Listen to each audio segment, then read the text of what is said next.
స్వర్ణోదయ దీప్తిం అఖిల భువన చైతన్య ప్రసారం. నమస్కారం, మన ధర్మం కార్యక్రమానికి స్వాగతం. ఇవాళ మన ధర్మం కార్యక్రమంలో మన ధర్మ సందేహాలను నివృత్తి చేసేందుకు మనతో పాటు ఉన్నారు ప్రముఖ ఆధ్యాత్మికవేత్త ఆచార్య శ్రీ తాడేపల్లి పతంజలి గారు.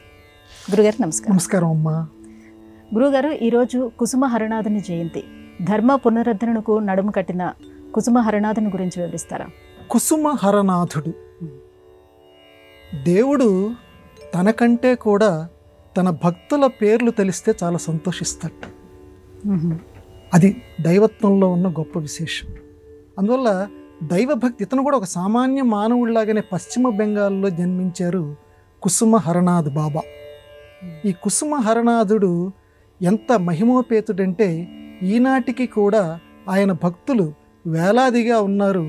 ఆయన విగ్రహం గనక ఇంట్లో పెట్టుకొని పూజ గనక నిష్టగా గనక చేస్తే వాళ్ళకున్నటువంటి కష్టాలు తొలగిపోతాయి అని చాలామంది విశ్వసిస్తున్నారు. వాళ్ళ అనుభవాల్లో కూడా ఉన్నాయి. అయితే ఈయన మహిమలు సరే అలా మనం పక్కన పెడితే ఈయన చెప్పినటువంటి బోధలు అది బాగా ప్రాచుర్యంలో ఉన్నాయి కుసుమ హరనాథుడు. ఎందుకంటే కుసుమము అనేటువంటి పదం, ఎందుకంటే కుసుమ అనే పదానికి ప్రకాశము అని అర్థం. మామూలుగా కుసుమ అంటే పువ్వు అంటాం కదా మనం. పువ్వు అనే దాంతోపాటుగా కుసుమము అంటే ప్రకాశము, ప్రకాశించేటువంటి హరనాథుడు. దేంతోటి ప్రకాశించే? జ్ఞానంతో ప్రకాశించేటువంటి హరనాథుడు. మళ్ళీ హరుడు శివుడు, హరనాథుడు అంటే శివుడు యొక్క ప్రభువు కాదు, శివుడు అనేటువంటి ప్రభువు. అంటే శివుడిని ఒక రాజు కింద మనం చేస్తున్నాం కాబట్టి శివతత్వం బాగా జీర్ణించుకున్నటువంటి వాడు. ఇక్కడ శివతత్వం అంటే ఇక్కడ శైవుడా మళ్ళీ వైష్ణవుడా పక్కన పెట్టండి. శివతత్వం అంటే శుభంకరమైనటువంటి తత్వం, అదొక్కటే. జీవితంలో క్షేమాన్ని కలిగించేటువంటి తత్వం. కాబట్టి ఈయన బాధ ఉండేటువంటి వాళ్ళ పెదవుల మీద చిరునవ్వులని ఎవరైతే పూయించగలరో అతనే నిజమైనటువంటి భక్తుడు అని లోకానికి చాటినటువంటి వారు కుసుమ హరనాథుడు. ఎంత చక్కటి మాటమ్మా. కుసుమము ఆయన పేరే. చిరునవ్వులు పూయించాలట. అంటే బాధలో ఉన్నటువంటి వాళ్ళ పెదవుల మీద నువ్వు చిరునవ్వుని పూయిస్తే నీ జీవితం ధన్యమవుతుంది అని చెప్పి ఈ రకంగా కుసుమ హరనాథ బోధలు చాలా ఉన్నాయి. మనకున్న పరిమిత సమయంలో కొన్నే మనం చెప్పుకున్నాం. అటువంటి గొప్ప వ్యక్తి స్మరణతోటి మనం ప్రారంభించుకున్నాం. గురువుగారు, అలాగే ఈరోజు కుమార షష్ఠి కూడా. మరి కుమార షష్ఠి విశేషం ఏంటో తెలియజేస్తారా? కుమారస్వామినం వందే. లోకంలో స్వామి స్వామి అని దేవుణ్ణి మనం అంటుంటాం, కానీ స్వామి అనే పేరుతో పిలువబడేటువంటి ఏకైక దేవుడు సుబ్రహ్మణ్య స్వామి. ఆయనకే కుమారుడు అని పేరు. ఆయన పుట్టినటువంటి రోజు కుమార షష్ఠి. అరే, ఇది ఏ మాసం అండి? ఆషాఢ మాసం. ఆషాఢ మాసంలో మళ్ళీ కుమార షష్ఠి అంటున్నారు. మనమేమో మన పంచాంగాల్లో మన క్యాలెండర్లో ఈరోజు కుమార షష్ఠి అని రాశారు. అంటే అక్కడ ఏంటంటే నిజానికి ఆయన మార్గశిర శుద్ధ షష్ఠి నాడే ఆ మహానుభావుడు జన్మించాడు. అప్పుడే మనం సుబ్రహ్మణ్య జయంతి జరుపుకుంటాం. కానీ ప్రతి నెల కూడా శుక్లపక్షంలో వచ్చేటువంటి షష్ఠిని కుమార షష్ఠి అంటారు. ఆ రోజు సుబ్రహ్మణ్య స్వామిని తలుచుకోండి అంటారు. ఆ రోజు అంటే విశేషంగా మీకు గనక సమయం గనక దొరికితే ఆ రోజు సుబ్రహ్మణ్యుడి యొక్క ఆరాధన చెయ్యాలి. ఎందుకు చెయ్యాలండి? సుబ్రహ్మణ్యుడు సర్పాకారం కలిగినటువంటి వాడు. రకరకాలు. సుబ్రహ్మణ్యుడు బ్రహ్మస్వరూపుడు, అందుకే సుబ్రహ్మణ్యుడు అంటే బ్రహ్మజ్ఞానం బాగా నిండినటువంటి వాడు, బ్రహ్మజ్ఞానం మనకి ఇచ్చేటువంటి వాడు. బ్రహ్మజ్ఞానం అంటే ఒక్క ముక్కలో మనం చెప్పుకోవాలంటే చాలా పేజీల కొద్దీ విస్తారం ఉంది. ఒక్క ముక్కలో చెప్పుకోవాలంటే ప్రపంచం అంతా కూడా దేవుడే అని గుర్తించగలగటం, ఎదుటి వ్యక్తి అంటూ ఎవరూ లేరు, అంతా ఒకటే అని గుర్తించగలగటం. అది చెప్పినంత తేలిక కాదు, కానీ ఆ బ్రహ్మజ్ఞానం మనకి ఇవ్వగలిగినటువంటి వాడు సుబ్రహ్మణ్యుడు. అందువల్ల ఆ మహానుభావుడు పాము ఆకారంలో ఉంటాడు. మళ్ళీ అదేంటండి, చాలా విచిత్రం ఆయన యొక్క స్వభావం. ఆయన యొక్క వాహనం, కుమారస్వామి యొక్క వాహనం నెమలి. నెమలికి పాముకి మళ్ళీ విరోధం. మరి కానీ ఆయన పాము యొక్క స్వరూపుడు, ఆయన సర్పాకారుడు. ఎట్లా అండి దీనికి సమన్వయం? అంటే ఆయన్ని పామాకారంలో మనం ఎందుకు పూజ చేస్తామనంటే సుబ్రహ్మణ్య స్వామిని, ఎందుకంటే ఈరోజు కుమార షష్ఠి కాబట్టి అందులో ఉండే విశేషాన్ని కూడా మనం తెలుసుకుందాం. ఈ శరీరంలో పాము ఉంటుంది. ప్రతి వాళ్ళ యొక్క శరీరంలో కుండలిని శక్తి అంటారు. ఆ పాము చుట్ట అంటే తల కిందికి ఉన్నటువంటి పాము ఉంటుంది, పాము చుట్ట, ఆ కుండలిని శక్తియే సుబ్రహ్మణ్య స్వామి. అందువల్ల సుబ్రహ్మణ్య స్వామిని పాముతో పోలుస్తారు. ఆయన యొక్క అనుగ్రహం ఉంటేనే కుండలిని శక్తికి చైతన్యం కలుగుతుంది. లేకపోతే మనం ఎంత యోగశాస్త్రం చదువుకున్నా, ఎన్ని పూజలు చేసినా ఆ చైతన్యం మనకి రాదు. అందువల్ల ఆయన అనుగ్రహం కోరి ఆ కుండలిని శక్తి మనలో జాగృతం కావాలి. ఎందుకండి ఆ కుండలిని శక్తి జాగృతం కావాలి అంటే జీవితానికి ఒక పరమార్థం రావాలి. కాబట్టి మళ్ళీ మళ్ళీ జన్మ ఎత్తకుండా ఇక్కడ ఉన్నటువంటి ఆ మూలాధార చక్రం నుంచి ఉన్నటువంటి ఆ వాయువుని మనం నెమ్మదిగా ఈ సహస్రారం దగ్గరికి చేర్చాలి. అందుకు స్వామి యొక్క అనుగ్రహం కావాలి, సుబ్రహ్మణ్య స్వామి యొక్క అనుగ్రహం కావాలి. ఇంకా సుబ్రహ్మణ్య స్వామికి ఉన్నటువంటి మహిమలు చాలామంది చెబుతూ ఉంటారు. ఏంటంటే అది సంతానం. ఎందుకంటే ఆయన సర్పాకారుడు కాబట్టి పాముకి సంబంధించినటువంటి జీవకణాల్లో కూడా పాము ఆకారంతో ఉంటాయని కూడా మన ఈనాటి సైన్స్ కూడా చెప్తాం. శుక్రకణాలు కాబట్టి శుక్రకణాలు ఇవన్నీ కూడా పాము ఆకారంలో ఉంటాయని చెప్తారు. కాబట్టి సర్పదోషాలని కూడా తొలగించగలిగినటువంటి సామర్థ్యం కలిగినటువంటి వాడు సుబ్రహ్మణ్య స్వామి.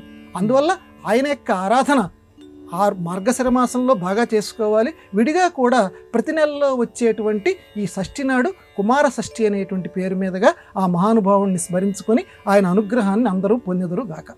గురుగారు, మనిషి యొక్క ఆయుర్దాయం మనిషి చేతుల్లో ఉంటుందా, దేవుడి చేతిలో ఉంటుందా? యోగ వాసిష్టం ఈ విషయంలో ఏం చెప్తుంది? మామూలుగా లోకంలో మనందరం అనుకునేది ఏంటంటే మనకు ఆయుష్నిచ్చేటువంటి వాడు దేవుడు అనుకుంటాం. కానీ యోగ వాసిష్టము అనేటువంటి పవిత్రమైనటువంటి గ్రంథం 32,000 శ్లోకాలు ఉన్నటువంటి గ్రంథం. ఏ మహర్షి అయితే రామాయణాన్ని రచించాడో, కుజంతం రామేతి రమే అని చెప్పి మనం ఏ మహర్షిని మనం ఆరాధిస్తామో ఆ వాల్మీకి మహర్షి రచించినటువంటిదే యోగ వాసిష్టం. చాలా పరమ పవిత్రమైనటువంటి, ఈనాటికి చాలామంది చదువుతున్న గ్రంథం. ఆ యోగ వాసిష్ఠ గ్రంథంలో వాల్మీకి మహర్షి మనకి చెప్పాడు, ఆయుర్దాయం అనేది మనిషి చేతిలోనే ఉంది, దేవుడి చేతిలో లేదు. మనకి చాలా ఆశ్చర్యం కలుగుతుంది. దేవుడు కదండి మనకు ఆయుష్నిచ్చేది, ఆయన దయ ఉన్నంతకాలమే మనం లోకంలో బతుకుతాం కదా అని మనం అనుకుంటాం. కానీ స్పష్టంగా యోగ వాసిష్టంలో ఏమని చెప్తున్నాడంటే, నీ ఆయుర్దాయం పెరగటము తరగటము ఈ రెండూ కూడా నీ చేతుల్లోనే ఉన్నాయిరా మానవా. ఎట్లా? ధర్మ కార్యక్రమాలు గనక నువ్వు చేస్తూ ఉంటే నీ ఆయుర్దాయం పెరుగుతూ ఉంటుంది. అట్లాగే శుచిగా నువ్వు గనక ఉంటే, శుచి అంటే బాహ్యాభ్యంతర శుచి, బాహ్యంగానూ శుచిగా ఉండాలి, ఆంతరంగికంగా మనస్సు లోపల కూడా ఎటువంటి చెడు భావనలు లేకుండా ఉండాలి. ఆ రకంగా గనక నువ్వు ఉండగలిగితే నీ ఆయుర్దాయం పెరుగుతుంది. ధర్మ కార్యక్రమాలు చేస్తే ఆయుర్దాయం పెరుగుతుంది. అట్లాగే శుభ్రంగా నువ్వు వ్యవహారాలు అంటే న్యాయ అన్యాయ, లోకంలో నువ్వు జీవిస్తున్నంతకాలం ఆ రెండు వ్యవహారాలు నీకు తగులుతూ ఉంటాయి. నువ్వు కూడా ఒక్కొక్క వ్యవహారం చేయవలసి వస్తుంటుంది. ఆ సమయంలో కూడా నువ్వు న్యాయంగా ఉండు, న్యాయం పక్షానే ఉంటే నీ ఆయుర్దాయం పెరుగుతుంది. ఈ రకంగా గనక ఉండి, ఇంకొకటి చివరి యోగం కూడా చెప్పారు. యోగంలో నువ్వు ఎంతసేపు శ్వాసని బిగించగలవు. ఎందుకంటే శ్వాస ఎంత ఖర్చు అవుతుంటుందే, శ్వాస మీద ధ్యాస అంటాం కదా, ఈ శ్వాస ఎంత ఖర్చు అవుతూ ఉంటే అంతగా నీ ఆయుర్దాయం తగ్గిపోతుంటుంది. అందువల్ల శ్వాసని నిలపగలగాలి. నువ్వు రోజు ధ్యానంలో సెకండ్లో సగం శ్వాసను నిలిపేసి, మామూలుగా సాంప్రదాయకమైనటువంటి సంధ్యావందనాది కార్యక్రమాల్లో అది తప్పనిసరిగా ప్రాణ ఆయామము. ప్రాణము అంటే గాలిని ఆపుట ప్రాణాయామము. సరే, ఇప్పుడు దానికి రకరకాల కోచింగ్లు ఇవన్నీ వచ్చాయనుకోండి. అందువల్ల ఈ ప్రాణాన్ని, ఈ గాలిని నువ్వు ఎంతసేపు నువ్వు ఆపగలిగితే అంతగా నీ ఆయుర్దాయం పెరుగుతుంది. ఇదిగో ఈ విషయాలన్నీ కూడా యోగ వాసిష్టంలో చెప్పారు. ఇది ఎవరెవరో ఇంకొకరు చెప్తే మనం నమ్మక్కర్లా. ఆ చెప్పినటువంటి మహానుభావుడు వాల్మీకి మహర్షి కాబట్టి ఇది మనం నమ్మాలి. కాబట్టి యోగ వాసిష్టం ప్రకారం మనిషి యొక్క ఆయుర్దాయం దైవం చేతుల్లో లేదు, మనిషి చేతుల్లోనే ఉంది. మరి దైవం ప్రమేయం ఏంటండి? దైవం ఇంతకాలం వాడి కర్మని పట్టి, దైవం ఎప్పుడు కూడా సాక్షి. ఆ పదం చాలా గొప్ప పదం అమ్మ. దేవుణ్ణి ఎప్పుడు కూడా సాక్షి. పోయిన కర్మలకి ఈ కర్మ ఫలితాన్ని అనుభవిస్తున్నాడా లేదా? డబ్బులు ఇచ్చాము, ఆ డబ్బుకు తగినటువంటిది కొట్లో ఉన్నటువంటి వాడు మనకు పంచిస్తాడు అంతే. నువ్వు 100 రూపాయలు ఇస్తే 100 రూపాయలకి ఎంత వస్తువు వస్తుందో అంతే నీకు ఇస్తాడు. కాబట్టి ఆ కర్మ ప్రకారం డిస్ట్రిబ్యూట్ చేసేటువంటి వాడు దేవుడు అంతే, చూస్తూ ఉంటాడు. కాబట్టి ఆయన ఆయుర్దాయం ఇన్ని సంవత్సరాలని ఇస్తాడు, 60 సంవత్సరాలు, 70 సంవత్సరాలు. దీన్ని పెంచుకోవటమా తగ్గించుకోవటమా అంటే నువ్వు బతకటం, నీ బుద్ధి నీ చేతుల్లో ఇచ్చాడు మనిషికి. కాబట్టి బుద్ధి చెప్పినట్లుగా నడుచుకుంటూ, ధర్మ ప్రకారం నడుచుకుంటూ, న్యాయం ప్రకారం నడుచుకుంటూ ఉంటే ఆయుర్దాయం పెరుగుతుంది, లేదా మనిషికి ఆయుర్దాయం తరిగిపోతుంది. ఇది యోగ వాసిష్టం చెప్తున్న మాట. గురుగారు, శంకరాచార్యుల వారు సుందరాకాండ మొత్తం సారాంశాన్ని ఒక్క శ్లోకంలో తెలియజేశారంటారు. ఏమిటా శ్లోకం? ఆహా, ఎంత చక్కటి మాట చెప్పారమ్మా. శంకర భగవత్పాదుల వారు మొత్తం సుమారుగా 78 స్తోత్రాలు రాశారు. ఆ 78 స్తోత్రాల్లోనూ హనుమాన్ పంచరత్నం అని ఒక స్తోత్రం ఉంది. ఆ హనుమాన్ పంచరత్నంలో మొత్తం సుందరకాండనంతా కూడా ఒక శ్లోకంలో చెప్పాడు. ఏమిటా శ్లోకం? దూరీకృత సీతార్తి ప్రకటీకృత రామవైభవ స్ఫూర్తి దారిత దశముఖ కీర్తి పురతో మమ భాతు హనుమతో మూర్తి.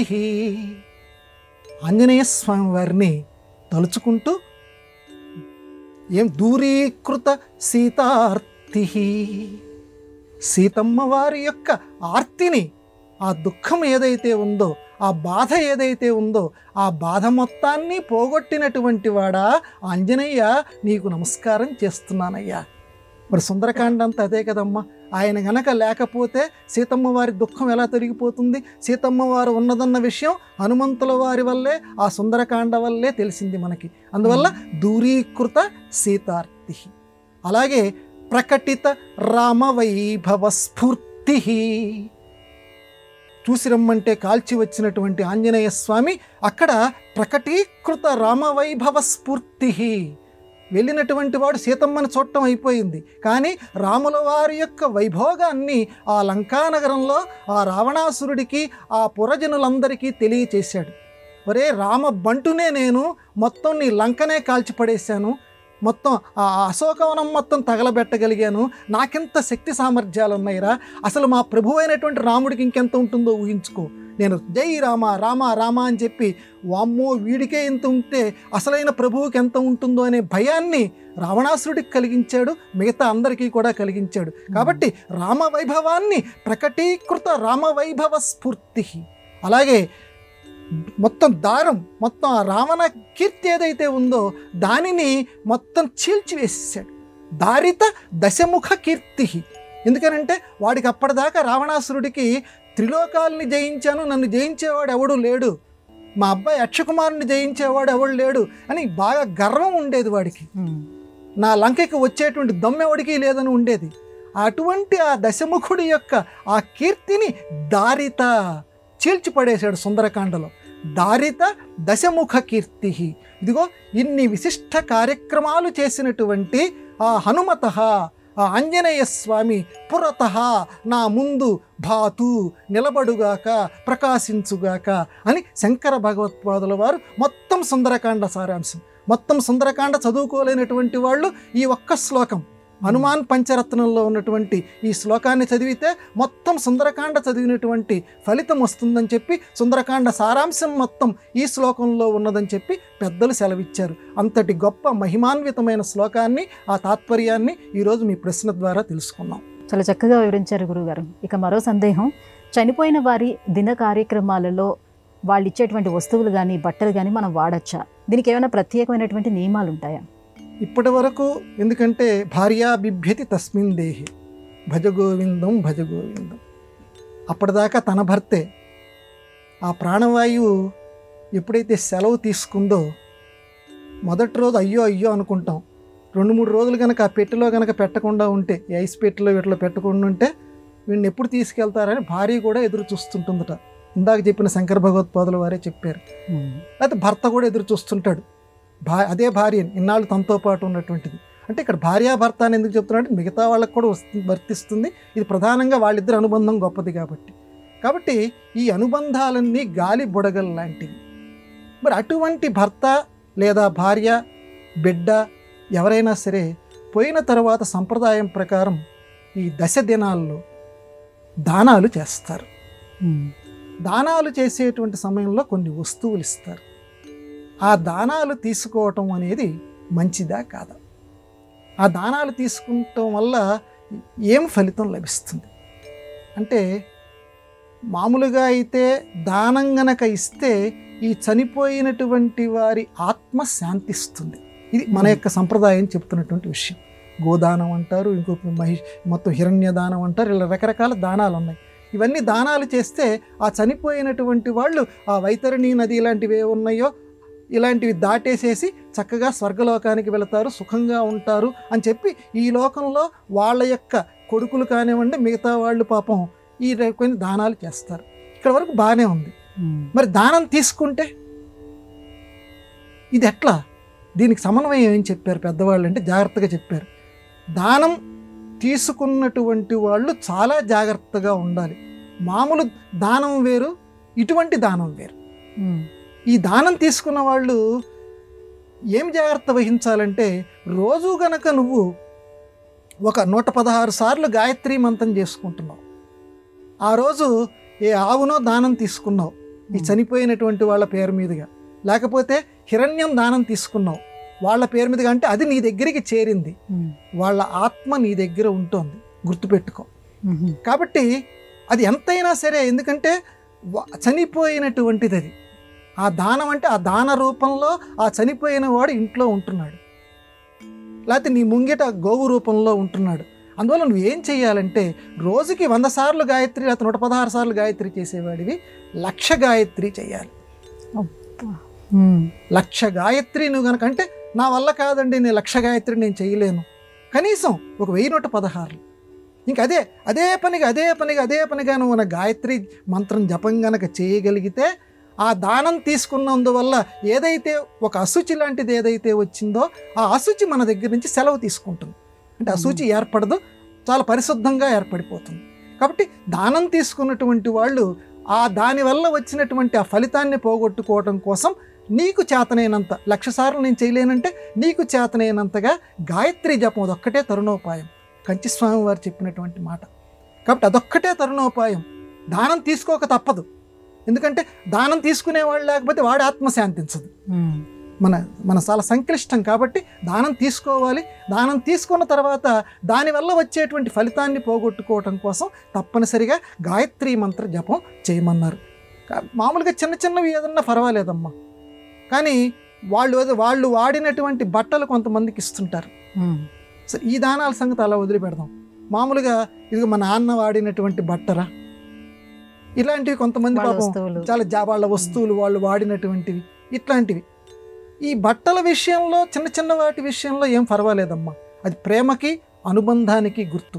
అలాంటివి ఉంచుకుంటే ఆ ఆత్మ కూడా, ఆ పితృదేవత కూడా చాలా సంతోషిస్తుంది. కానీ ఇందాక చెప్పానే, అటువంటి దాన రూపంలో ఇచ్చినటువంటివి, అంటే బహుమతిగా ఇచ్చినటువంటివి పర్వాలేదు. పెద్ద హిరణ్య దానం ఇలాంటివి ఉన్నప్పుడు మాత్రం ఇందాక నేను చెప్పించేయాలి. బహుమతిగా చిన్న వాటికి మాత్రం అవసరం లేదు. ఆ ఆత్మ కూడా సంతోషించి నన్ను ఆశీర్వదిస్తుంది. ఇది 10 దినకాలంలో చేయవలసినటువంటి పనులు. గురువుగారు, ఆటలో అరటిపండు అనే ఈ మాట ఎలా వచ్చింది? దీని పూర్వపరాలేంటి? ఆటలో అరటిపండు అనేది నేటి యువతరానికి, ప్రస్తుత సమాజానికి కూడా చాలా దూరం అయినటువంటి పదం. కానీ ఇది మన తెలుగు జాతీయాల్లో ఒక గొప్ప జాతీయం. అరటిపండు అంటే అరటిపండు వలిచినట్లుగా చెప్తాడు ఈయన అని కొంచెం బాగా చెప్పాయని అంటారు. అరటిపండు వలిచినట్లుగా అంటే చాలా తేలిగ్గా, పూర్వకాలంలో అయితే చౌకగా లభించేది, ఇప్పుడు అది కూడా ఖరీదైపోతుంది అనుకోండి. పూర్వకాలంలో చాలా చౌకగా లభించేది కాబట్టి అరటిపండు అనేది చాలా తేలిక అనేటువంటి పదం. కాబట్టి అరటిపండు వలిచి చెప్పడం అంటే చాలా మిగతా పండ్లకి అనుకోండి, ఇప్పుడు కొబ్బరికాయ ఉంది, ఆ కొబ్బరి రుచి మనకు తెలియాలంటే నానా కష్టపడాలి, వాళ్ళు కొట్టాలి, తీయాలి, నానా ప్రమాదం. ఇది ఇంత ఏముందమ్మా, హాయిగా అరటిపండు అట్లా తీసుకుంటాం, అలా తొక్క తీసేస్తాం, అరటిపండు వేసేసుకుంటాం. ఆటలో అరటిపండు అంటే ఏంటంటే చాలా తేలిగ్గా, అంటే విషయాన్ని చాలా తేలిగ్గా తీసుకోగలిగేటువంటి స్వభావం ఎక్కడ ఉంటుందో దానిని ఆటలో అరటిపండు అంటారు. ఇది ప్రతి వాళ్ళను అలవర్చుకోవాలి. వాళ్ళ గుండెలకు కూడా చాలా మంచిది, గుండెపోట్లు రాకుండా ఉంటుంది. అంటే ప్రతి విషయాన్ని మనం చాలా తేలిగ్గా తీసుకోగలగాలి. అంటే అమ్మ బాబో ఏమైపోతుందో, ఏదో విమాన ప్రమాదం జరిగిపోతే మళ్ళీ అదే విమానం మనం ఎక్కాల్సి వస్తే వామ్మో ఇలా కాలిపోయిందట, మనం కూడా కూర్చున్నాము, ఇట్లా అనుకుంటున్నాం అనుకో, నీ గుండె బరువెక్కిపోతుంది. మామూలు రక్త ప్రసారం కంటే ఇంకా విపరీతంగా అంటే గుండె ఎక్కువగా కొట్టుకోవడం ప్రారంభిస్తుంది. దానివల్ల చాలా ప్రమాదాలు ఏర్పడతాయి.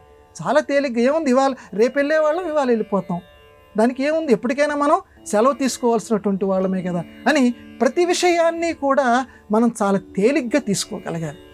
తేలిగ్గా తీసుకుంటే నువ్వు ఉన్నంతకాలం నువ్వు సుఖంగా ఉంటావు, నీ పక్కన ఉన్నటువంటి వాళ్ళను కూడా నువ్వు సుఖంగా అట్టే పెడతావు. ఇంత గొప్ప సందేశాన్ని, అది అందుకే మన తెలుగు భాషకి మన తెలుగు సంస్కృతికి జయహో. ఇంత గొప్ప సందేశాన్ని అంటే ప్రతి విషయాన్ని కూడా నువ్వు ఆటలో అరటిపండులాగా చాలా తేలిగ్గా తీసుకో. తేలిగ్గా తీసుకునేటువంటి స్వభావాన్ని నువ్వు అలవాటు చేసుకో, అది నీకు చాలా మేలు కలిగిస్తుంది అని చెప్పడానికి ఇటువంటి జాతీయాలని మన తెలుగు వాళ్ళు ప్రవేశపెట్టారు. గురుగారు, సత్యమే జీవితానికి అంతిమ లక్ష్యం. త్రికరణ శుద్ధిగా దాన్ని పాటిస్తే మన లక్ష్యాన్ని చేరుకోవచ్చు. దీన్ని మన సనాతన ధర్మంలో గురువులు ఎలా విశదీకరించారు? సత్యము అంటే వంకర లేకుండా వెళ్ళేటువంటి మార్గాన్ని సత్య మార్గము అంటారు. రామ అని హిమాలయ యోగుల్లో ఒక గొప్ప యోగి, ఆయన అనుభవాలు అందులో ఉన్నటువంటి విషయం మీకు చెప్తున్నాను. సత్య మార్గంలో నడిచేటువంటి వాళ్ళు ఎంత గొప్పవాళ్ళు అవుతారు అని. ఈ రామాగారికి ఒక గురువు గారు ఉన్నారు. ఆ గురువు గారితో పాటుగా ఒకసారి ఒక రైల్వే స్టేషన్కి వచ్చారు. వచ్చిన తర్వాత అక్కడ స్టేషన్ మాస్టర్ ఈ గురువు గారిని గుర్తుపట్టారు. బాగా పేరు ప్రఖ్యాతులు ఉన్నాయని గుర్తుపట్టి, స్వామి నాకు ఏదన్నా మీరు ఉపదేశం ఇవ్వండి. ఉపదేశం ఏముందయ్యా అని, కానీ పక్కన రామాన్ని చూసి ఏదన్నా ఇవయ్యా, కాదు మీరే చెప్పండి గురువుగారు అన్నారు. అయితే ఇప్పటి నుంచి ఒక 3 నెలల పాటు నువ్వు సత్యమే మాట్లాడు, ఇది ఆచరించు అన్నాడు ఆ గురువుగారు, ఆ హిమాలయ గురువుగారు. గురువుగారు ఉపదేశం కదా, పాటిస్తానన్నాడు. అప్పటిదాకా ఆయనకి పాపం అప్పుడప్పుడు అసత్యాలు తప్పదు. ఇది ఇక 3 నెలల పాటు నేను సత్యమే మాట్లాడతాను, నిష్టగా ఉంటాను అని అనుకున్నారు. ఈ రైల్వేల్లో ఏంటంటే, ఉద్యోగాల్లో ఏంటంటే అప్పుడప్పుడు ఆడిట్లు అని జరుగుతూ ఉంటాయి. సరిగ్గా ఈ ఉపదేశం పొందినటువంటి ఆ 3 నెలల్లో ఒకరోజు వారం అయిపోయిందో లేదో ఇన్స్పెక్షన్కి వచ్చారు. ఇన్స్పెక్షన్కి వచ్చిన తర్వాత ఆ సూపర్వైజర్ గారు ప్రశ్నలు అడుగుతారు కదా, ఈయన సత్యం చెప్పడం మొదలుపెట్టాడు. మాటిచ్చాడు కదా ఈ 3 నెలల పాటు అంతా సత్యమే మాట్లాడాలని. ఇదిగోనండి, ఫలానా సమయంలో ఆయన లంచం తీసుకున్నాడు, ఫలానా సమయంలో నేను కూడా లంచం తీసుకున్నాను, అన్ని విషయాలు చెప్పాలి కదా. ఇక చుట్టూ ఉన్న వాళ్ళందరూ టారెత్తుతున్నారు. ఈయనేమో వ్రతంగా పెట్టుకున్నాడు కదా, మొత్తం వాడు ఇతని యొక్క మాటల్ని ప్రమాణంగా తీసుకున్నారు. నెమ్మదిగా ఆ ఇతని అనుయాయులు ఎవరైతే ఉన్నారో, లంచాలు తీసుకున్నారో వాళ్ళందరి మీద కేసులు పెట్టారు. ఇతని మీద కూడా కేసు పెట్టారు. ఉద్యోగం కూడా పోయింది. చివరికి ఇతన్ని జైల్లో పెట్టినటువంటి పరిస్థితి కూడా వచ్చింది. భార్యా పిల్లలు కూడా వదిలేసేటువంటి పరిస్థితి వచ్చింది. కానీ 3 నెలల పాటు గురువుగారు సత్యంగా బతకమన్నారు, అదే రకంగా బతుకుతున్నాడు. సరిగ్గా ఈ 3వ నెల ముగుస్తోందనంగా మళ్ళీ గురుదేవులు ఈయన దగ్గరికి వచ్చారు. వచ్చి ఈయన్ని చూసి నవ్వారు. పక్కన ఉన్న రామ, గురుగారు నవ్వుతున్నారు ఏంటంటే, పాపం చూసావా 3 నెలల పాటు సత్యం మీద నిలబడమంటే ఎవడైతే సత్యదీక్ష పాటిస్తాడో వాడికి జైలు గతయింది అని చెప్పి అంటుంటే, కాదులే, దీనివల్ల అతనికి జీవితంలో గొప్ప ఫలితాన్ని కూడా ఇతను పొందగలలే అని గురుదేవులు చెప్తారు. ఈ కోర్టులో కేసు జరిగేటప్పుడు జడ్జి గారు, ఏమయ్యా కొంచెం నేను చెయ్యలేదని చెప్పు, మామూలు హరిశ్చంద్రుడికి కనుక ఏ రకంగా చెప్తాడో, నేను బయటపడేసేస్తాను అనే పాపం ప్రైవేటు గదిలో ఇతని మీద జాలితోటి చెప్తే, కాదండి 3 నెలల పాటు సత్యం నేను పాటించాలి అంటాడు ఈ స్టేషన్ మాస్టర్. నీకు ఎవరు చెప్పారయ్యా? ఫలానా గురువు గారు. ఆ గురువు గారు చెప్పారా నీకు? మంచిది అని చెప్పి ఆయన పాపం విడిపిస్తాడు. ఆ జడ్జి గారికి ఆ గురువు గారి మీద, అంటే సత్యంగా ఉన్నటువంటి వాడికి మొదట్లో కొంచెం ఇబ్బందులు ఉన్నా సరే పరిస్థితులు ఎంత సహకరిస్తాయని చెప్పడానికి నేను ఈ విషయం చెప్తున్నా. తర్వాత ఉన్నట్టుండి ఒక టెలిగ్రామ్ వస్తుంది, 10 సంవత్సరాల క్రితం మీ ఇంటికి సంబంధించి, మీ పొలానికి సంబంధించి 10 లక్షలు మేము ఇవ్వాలి అని ప్రభుత్వం నుంచి వచ్చి, ఆ 10 లక్షలు మీరు తీసేసుకోవాలి మీరు ఇప్పుడు గెలిచారు అని చెప్పి ప్రభుత్వం నుంచి అప్పటిదాకా అసలు ఎవరు పట్టించుకోరు. ఆ 10 లక్షలు రావడంతో సత్య దీక్ష, ఆ 10 లక్షల్ని కుటుంబానికి తిరిగి పంపించేస్తాడు ఈ స్టేషన్ మాస్టర్. ఇట్లా మొదట్లో కష్టాలు అనుభవించినప్పటికీ తర్వాత నెమ్మదిగా ఆ సత్యం అనేటువంటి దీక్షని అనుభవించటం వల్ల నెమ్మదిగా సుఖాలు అనుభవిస్తారు. కాబట్టి మొదట కష్టాలే వస్తాయి ప్రతి వాళ్ళకి, కానీ అనుభవించి చూడు, మొదలుపెట్టి చూడు, దానివల్ల నీకు శుభమే జరుగుతుంది అని ఈ రామ అనేటువంటి హిమాలయ యోగి తన పుస్తకంలో ఈ సంఘటన రాశారు. కాబట్టి సత్యంగా ఉండటానికి మహాత్మా గాంధీ మనందరికీ తెలుసు కదా, మై ఎక్స్పెరిమెంట్స్ విత్ ట్రూత్, సత్యాన్వేషణ, దానికోసమే బతకాలి. ఆ రకంగా ప్రతి వాళ్ళని కూడా సత్యం పలకటానికి ప్రయత్నించి సత్యంగా ఉండటానికి ప్రవర్తనను మనం మార్చుకోవడానికి ప్రయత్నిస్తే జీవితం సుగమం అవుతుంది, మొదట్లో కష్టం ఉన్నా. ఇది సత్యదీక్ష. గురుగారు, ఇవాటి మన ధర్మం కార్యక్రమంలో మాకు వచ్చినటువంటి ధర్మ సందేహాలన్నీ కూడా నివృత్తి చేసినందుకు ధన్యవాదాలండి. నమస్కారం అమ్మా. ఇది ఇవాటి మన ధర్మం కార్యక్రమం. రేపటి మన ధర్మం కార్యక్రమంలో మళ్ళీ కలుసుకుందాం. నమస్కారం. ఈ కార్యక్రమాన్ని తిరిగి చూడాలనుకుంటే www.youtube.com/ETV Life Spiritual లో చూడవచ్చు.